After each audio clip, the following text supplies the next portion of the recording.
Hello, everyone. Good morning, good afternoon, good evening. Gye baliko gyonna gye mutuusaako engalo. Nze Nnaalongo Nalubaale nga nsinziddwa wano ku lusozi Kiwamirembe Bugaba Ssese. Mbalamusaako bannange, mwebale kusubscribinga, mwebale kusharinga, mwebale kulikinga, mwebale kwekuumira ku mukutu. Kyanjawulo ekyolwaleero anti tulina mugongo. Nina emboozi gye mbaleetedde. Emboozi eno njigye mu katabo akayitibwa Uganda. From the pages of drum, kwegamba mu page za drum mwe twajje abaawulira ku drum, abaalaba ku drum lwali lupapula lw'amawulire nga lufulumya amawulire eyo mu gyenkaaga. Era gye nzigye eggulire lino ne njagala ndibasomereko bannaffe muliwulire tuligabane olwaleero.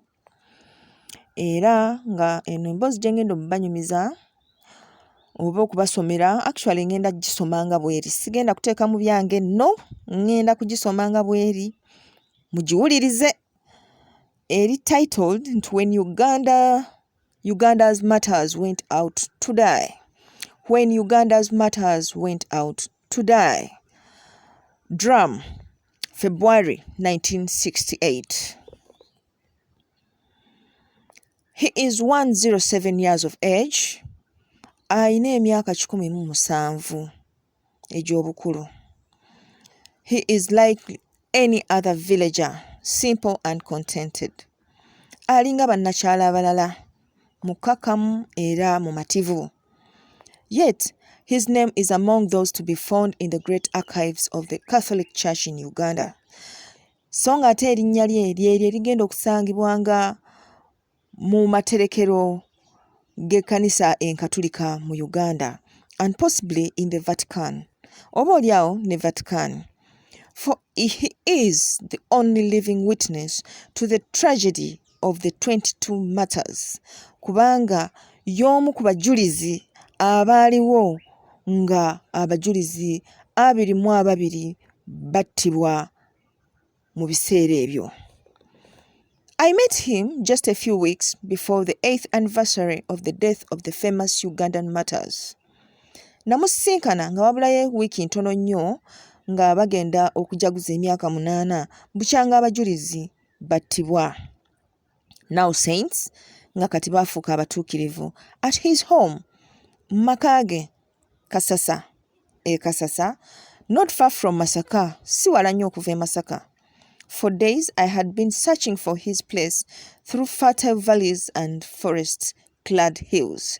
Nga mpita mu ttaka n'obusozi obutunnumba obugimu eyo e Masaka. It was the first time I had seen such an old human being. Gwe gwali omulundi gwange ogusooka okulaba omukadde ng'ono. His partly hair ears, ng'ayina ebyoya mu matu. Neck, arms and legs were all wrinkled, ng'ayina enkanyanya mu bulago, ku mikono, ku bigere. His coffee-like skin seemed to be going rather grey. Kwegamba nga olususu lwe lutandise okukula newankubadde lwali lufaanana nga kaawa. The nails of the lazy hands and feet were brown and protruding, showing his long life's hardships. Enjala ze ez'engalo ezennafu zaali ziraga nti zifuuse za kitaga era zisongololedde, nga ziraga obuzibu bwonna bw'azaayitamu ng'akula. His head carried no hair, and his eyes were red but strong. Ku mutwe gwe tekwali nviiri, naye amaaso ge gaali mamyufu naye ng'ate g'amaanyi. He told me about St. Charles Lwanga.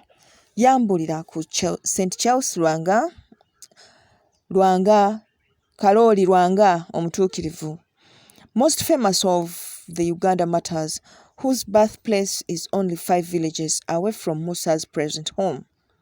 We twogerera nga tuvudde ewa Musa waliwo ebyalo 5 okutuuka ku kyalo Kalooli Lwanga kwe yali azaalibwa. Books have been written about Mata Lwanga. Ebitabo biwandikiddwa ku mutuukirivu Lwanga, but few could have described him more vividly than the old man Musa. Naye ebitabo bitono nnyo ebisobola okunnyonnyola Kalooli bwe yali afaanana okusinga Musa. Very slowly he began. Mpola mpola yatandika okunnyumiza. Lwanga was younger than me. Lwanga yali muto ku nze. About 9 or 10 years.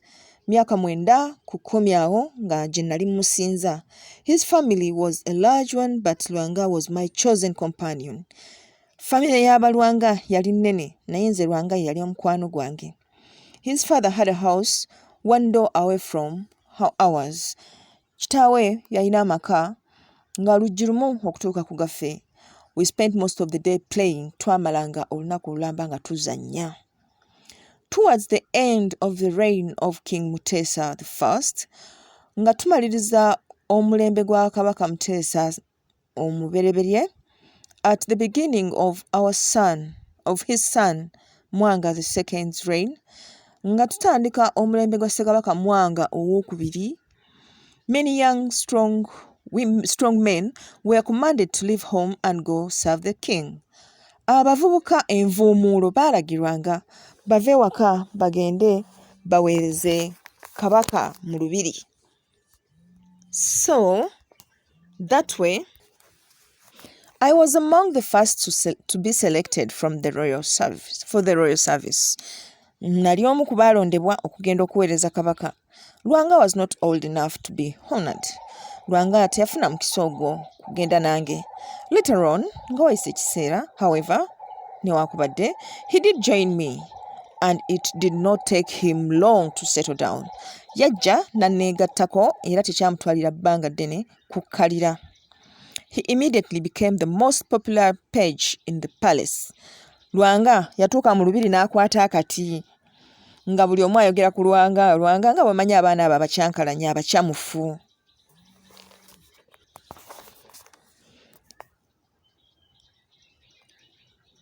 He was the most jocular fellow in the whole lot, and he always had something up his sleeve. Kwegamba nga biseera aba alina kyaliko, buli kiseera aba alina kyapangapanga. After some time, he met a white missionary who obviously was trying to find his way to the palace to teach the word of God. Nga wayise akaseera, Lwanga yasisinkana omuminsani ono eyali anoonya ekkubo erimutwala mu lubiri agende abuulire ekigambo kya Katonda. Lwanga became one of his converts, era Lwanga yatandika okugoberera omuminsani ono. One evening, Lwanga came to our home all excited. Lwanga yajja ewaffe ng'akyamuukiridde. He had come to tell us about the white man and his religion. Yali azze kutubuulira ku musajja ono omuzungu ne ddiini ye.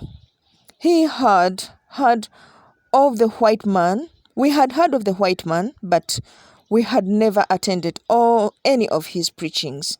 Ffe omusajja oyo twalinga tumuwulira naye nga tetubeerangayo mu misomo gye. And here was Lwanga, kati nga Lwanga wuunazze.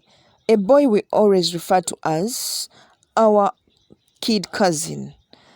Omuntu gwe twayitanga muto waffe. He had come to tell us about the religion. Azze tubuulira ku ddiini. We listened to him. Twamuwuliriza. This is something one could not resist from Lwanga.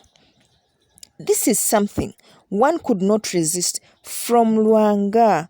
He was a first-class speaker. Lwanga nga bw'aba alina kyakugambye tosobola kugaana kubanga yali mwogezi mulungi. From then on, we used to attend the preachings, though we were not very active like him. Okuva olwo twatandika okugendanga mu misomo gino egy'enjiri newankubadde tetwagyenyigangamu nnyo nga Lwanga bwe yakolanga. One day lumu bwe luti, we learned from the court sources that the king was angered by the Christians and was planning to execute them.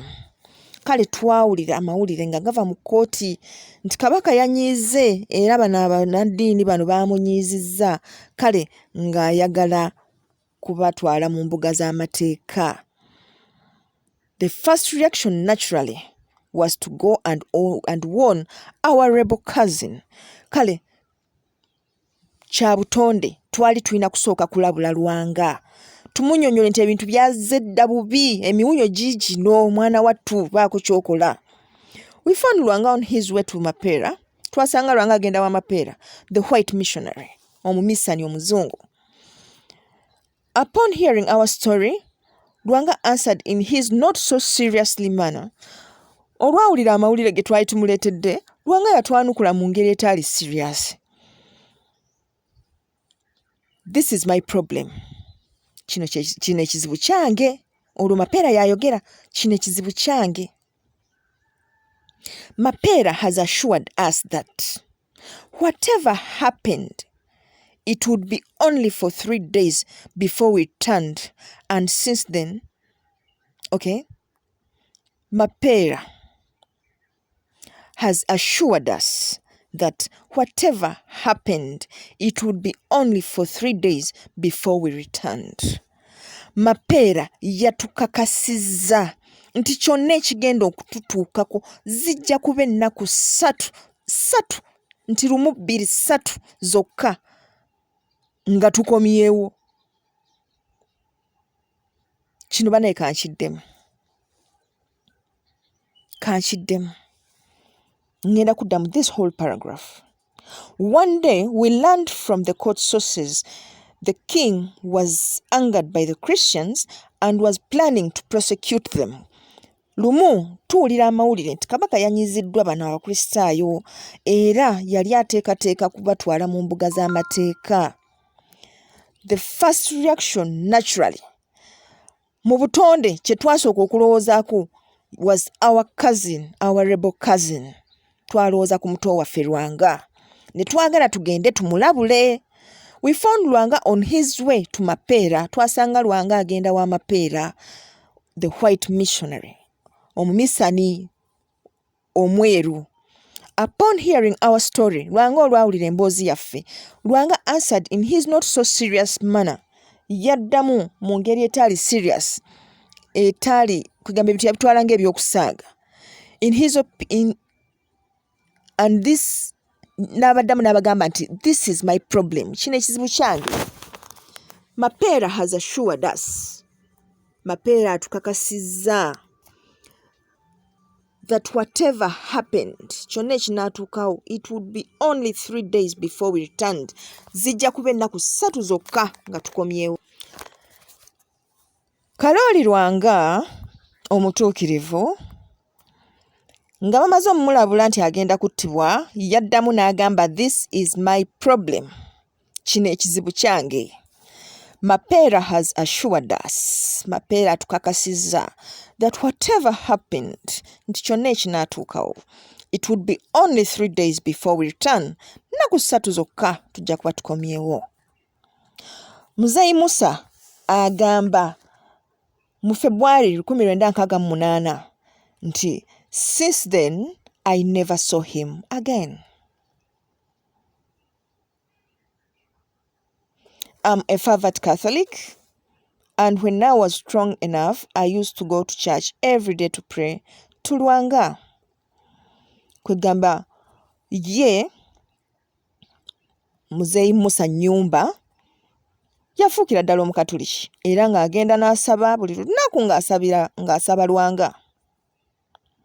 Kubanga tekiraga nti yasabiranga Lwanga, wazira ng'asaba Lwanga. But at the same time, Lwanga is my blood. Ate Lwanga musaayi gwange. If only he had listened and escaped with us, singa yatuwuliriza n'atoloka naffe, probably he would have been living. Osanga yali badde akyali mulamu. Mu bigambo bye omukulu ono Musa Nyumba agamba bw'ati, I really blame Mapera for bluffing them into believing the tale of the journey that would only take 3 days. Mu butuufu Mapera munenya okubanga yalimba abaana bano nti zigenda kuba nnaku 3 zokka bakomewo. Kati giri emyaka 8, now 80 years has passed and I'm still waiting myaka 80 akyalinda munne lwanga. Kale ekifaananyi kya mukulu ono Musa Nyumba nkibateereddeko, n'embuga ya Kalooli Lwanga nga bwe yasooka okufaanana era nayo ngibateereddeko, ekijjukizo kye kyamukolerwa. Naye nga njagadde mufune emboozi eno awo wekoma ng'omukulu ono Musa Mbuga mu February 1968 agamba nti nakati emyaka nkyalinda.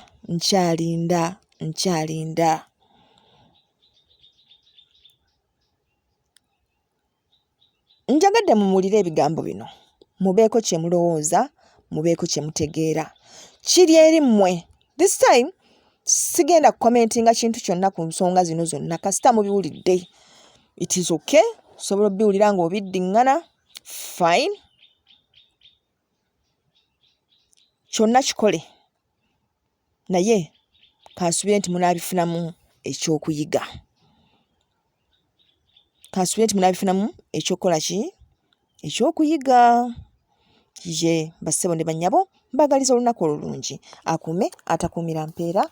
Weewaawo.